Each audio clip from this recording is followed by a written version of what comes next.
Assalamualaikum warahmatullahi wabarakatuh. Izin memperkenalkan diri, nama saya Risa Marina, MPM 18111040. Di sini saya kelas 5 semester kelas I semester 5 Fakultas Tarbiyah UIN Nurdin Lampung. Di sini saya akan menjelaskan materi kelas 6 semester 1, yaitu materi tentang gaya. Gaya adalah tarikan atau dorongan. Gaya bekerja pada suatu benda menyebabkan benda tersebut berubah posisi atau berubah bentuknya. Untuk melakukan gaya diperlukan tenaga atau energi. Besar kecilnya gaya ditentukan oleh kekuatan tarikan atau dorongan. Besar gaya dapat diukur dengan alat dinamometer atau neraca gas dalam satuan Newton atau disingkat dengan N. Benda-benda akan bergerak akibat gaya yang diberikan. Misalnya, jika kamu berada di rumah, kamu akan menarik pintu sehingga pintu terbuka dan mendorong pintu sehingga pintu tertutup. Pintu akan bergerak terbuka dan tertutup akibat dorongan atau tarikan. Ini yang disebut gaya tarik. Ketika kita membuka pintu, kita menggunakan gaya tarik. Sedangkan ketika kita menutup pintu, kita menggunakan gaya dorong. Itu yang disebut dengan gaya. Adapun macam-macam gaya. Gaya yang pertama yaitu gaya gravitasi. Bumi mempunyai gaya tarik bumi atau sering disebut gaya gravitasi bumi. Kecepatan benda pada saat menyentuh tanah berbeda-beda. Ini dipengaruhi oleh ketinggian benda dari permukaan tanah. Berat benda dipengaruhi oleh gravitasi. Semakin besar massa atau gerak benda, semakin besar pula gaya gravitasinya. Di sini saya menggunakan dua bola untuk mencari tahu berapa kecepatan bola tersebut menyentuh tanah dengan ukuran dan berat yang berbeda, tapi jatuh dari ketinggian yang sama. Di sini saya akan mencari tahu berapa waktu yang dibutuhkan gravitasi menarik kedua bola ini yang dengan ketinggian 100 cm dan menggunakan stopwatch. Yang pertama saya akan menggunakan bola plastik. Berapa waktu yang dibutuhkan?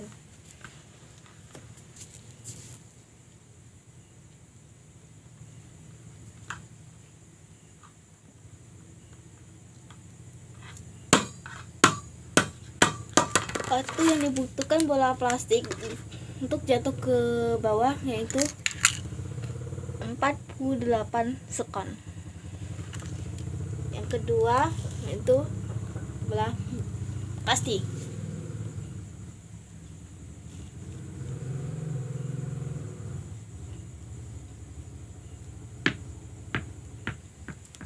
Yang dibutuhkan pasti yaitu 32 sekon. Yang kedua, gaya gesek. Gaya gesek merupakan gaya yang menimbulkan hambatan ketika dua permukaan benda saling bersentuhan. Gaya gesek dapat diperkecil dengan cara memperhalus permukaan benda yang bergesekan. Kekasaran permukaan suatu benda sangat mempengaruhi besar gaya gesekan. Semakin kasar permukaan satu benda, semakin besar gaya geseknya. Sebaliknya, semakin halus permukaan suatu benda, semakin kecil gaya geseknya. Pada gaya gesek, saya mengambil dua sampel, yaitu menggunakan papan kayu yang digesekkan di semen lantai yang halus dengan lantai yang kasar untuk mencari tahu apakah gaya geseknya besar atau kecil. Di sini saya akan buktikan tentang gaya gesek. Yang sini saya menggunakan papan kecil dan yang akan digesek adalah lantai yang licin, ya, halus, permukaan halus. Apakah gaya geseknya akan kecil dan akan lancar ketika ditarik dan didorong?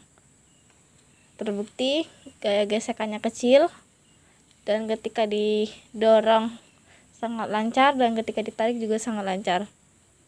Dan lantai yang selanjutnya itu lantai kasar atau agak bergi.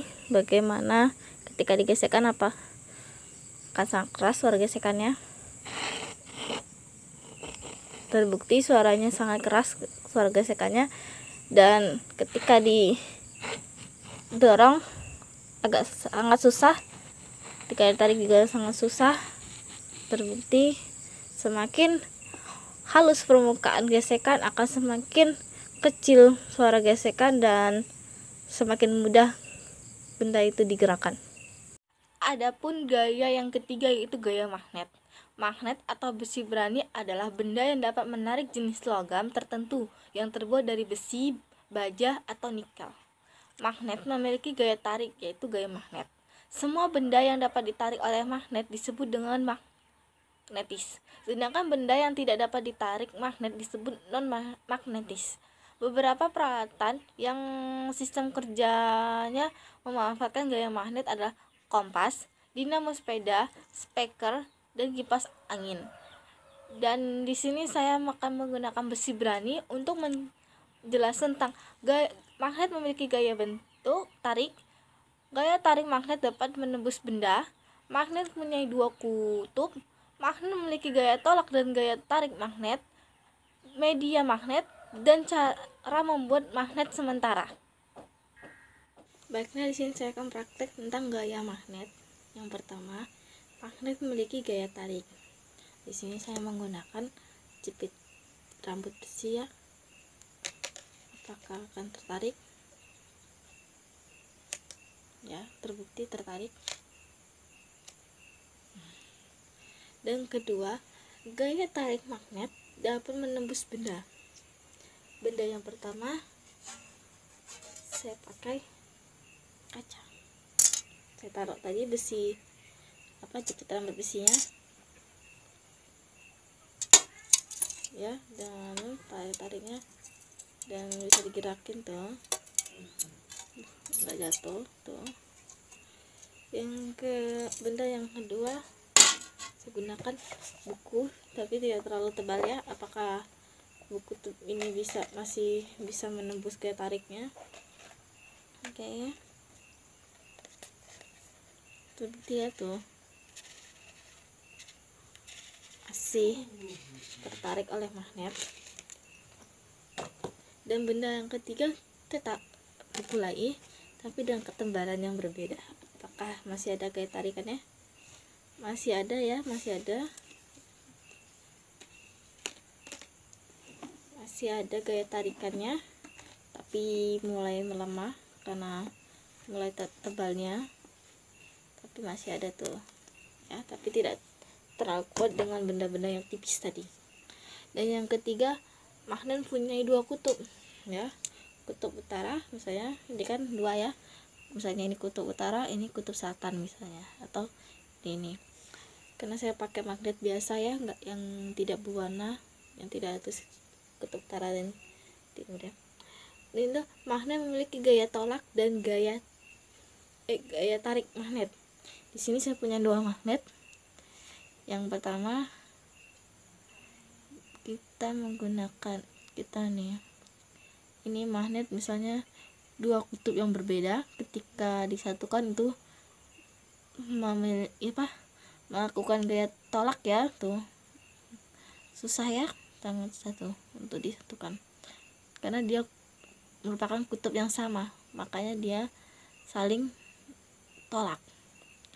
Dan jika dia berbeda kutubnya, mereka akan saling tarik ya, akan saling tarik.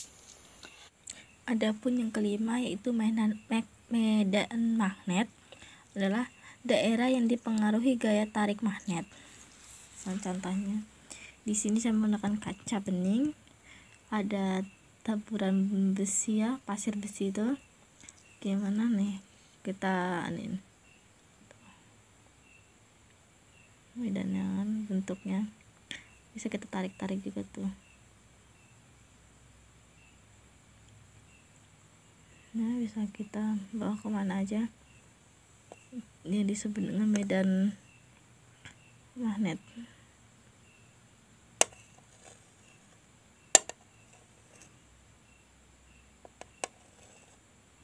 Bisa kita pisah-pisahin ya. Bisa kita pisah-pisahin. Yang terakhir, kita bisa membuat magnet sementara. Pertama kita siapkan dua jepit rambut besi. Yang satu kita letakkan di atas buku, yang satu ujungnya digosokkan ke magnet. dan coba tempelkan ke besi yang satunya. Tuh, menempelkan. Ini disebut dengan magnet sementara. Ya.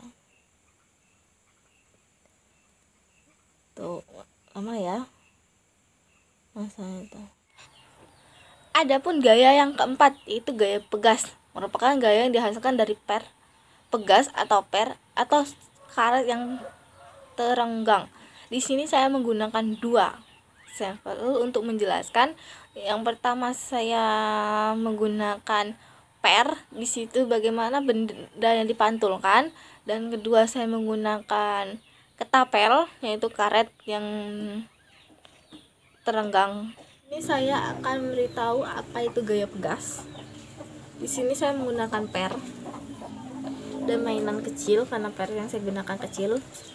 Di sini saya akan meletakkan mainan kepada dan menekan ini. Ini yang sudah ditekan siap ke atas ya. Ketika mainan ini saya lepas, tekanan ini saya lepas, mainan ini akan terdorong ke atas. Nah, ini disebut dengan gaya pegas mendorong ya, seperti ini. Mainan akan terdorong ke atas oleh ya. Dan ada gaya pegas yang lain yaitu gaya pegas ketapel. Di sini saya menggunakan batu. Ketika saya menarik, ketika ini pegangan ini saya lepas, ini akan terjadi gaya pegas melontar. Kenapa disebut melontar? Karena batu ini akan terlontar sangat jauh. Ya, akan terlontar sangat jauh. Misalnya saya lontarkan ke bawah sini. Sini aja dah. Nih. Batu tersebut akan terlontar sangat jauh, dan itu disebut dengan gaya pegas. Gaya pegas terjadi jika benda yang kita gunakan lentur. Seperti ini ketika menggunakan ketapel, karet yang kita ikat kayu menjadikan untuk kita tarik itu sangat lentur. Dan atau ketika kita menggunakan ini kan sangat lentur ya, bisa ditarik, bisa ini. Nah, itu disebut dengan gaya pegas ya. Benda yang digunakan sangat lentur. Dan gaya yang kelima yaitu gaya listrik. Gaya listrik adalah gaya yang dimiliki oleh suatu benda yang memiliki muatan arus listrik untuk menarik atau menggerakkan suatu benda. Di sini saya akan menjelaskan tentang kipas angin yang bergerak yang disebabkan oleh muatan listrik, dan lampu yang hidup dengan muatan listrik juga. Sini saya akan beritahukan tentang gaya listrik. Pertama, gaya listrik itu memiliki suatu benda yang memiliki muatan aliran listrik untuk menarik atau menggerakkan benda. Di sini saya menggunakan kipas angin. Ini belum dicolokin ya ke aliran listriknya. Ketika kita putar saja, dia akan berhenti kembali karena tidak memiliki aliran listrik. Tapi ketika kita colokin, kipas ini mempunyai adanya energi gaya listrik yang akan dialirkan kepadanya. Ya, ini akan bergerak ketika kita alirkan ke listrik. Ini ya. Dia bergerak karena dia telah dialirkan ke muatan listrik ya. Ketika kita cabut ini, nah listriknya, kipasnya akan berhenti berputar. Itulah aliran listrik dari kipas angin. Selain kipas, gaya listrik juga dapat membuat lampu menyala. Lampu menyala setelah dihubungkan ke sumber listrik yang dialirkan ke listrik dengan alat penghantar berupa kabel. Listrik yang dialirkan ke lampu bersifat dinamis. Listrik dinamis dapat mengalir melalui penghantar. Nah, ini kan posisi lampunya hidup ketika penghantar tadi, kabel tadi yang menghubungkan ini kita cabut dari aliran listriknya, jadi lampu akan mati, dan ketika kita sambungkan lagi, lampu akan hidup kembali. Dan gaya yang terakhir yaitu gaya otot. Gaya otot adalah gaya yang menggunakan tenaga otot atau dihasilkan oleh gaya tarikan dan dorongan. Di sini saya akan menjelaskan tentang gaya otot kaki ketika menendang, gaya tarik meja dan gaya dorong meja. Di sini saya akan mempraktikkan gaya otot. Gaya otot adalah gaya otot yang bekerja saat menarik atau mendorong. Di sini misalnya sedang mendang bola, kita menggerakkan gaya otot pada kaki kita. Misalnya kita mendang bola, yang kita gunakan adalah gaya otot kaki. Atau pada saat kita menarik meja yang tidak memiliki roda, kita menggunakan gaya kaki dan tangan. Dan ketika mendorong juga, kita juga menggunakan gaya otot kaki dan tangan. Dan itulah yang disebut dengan gaya otot. Itu gaya tarik atau mendorong benda yang cukup berat yang memerlukan tenaga atau gaya otot.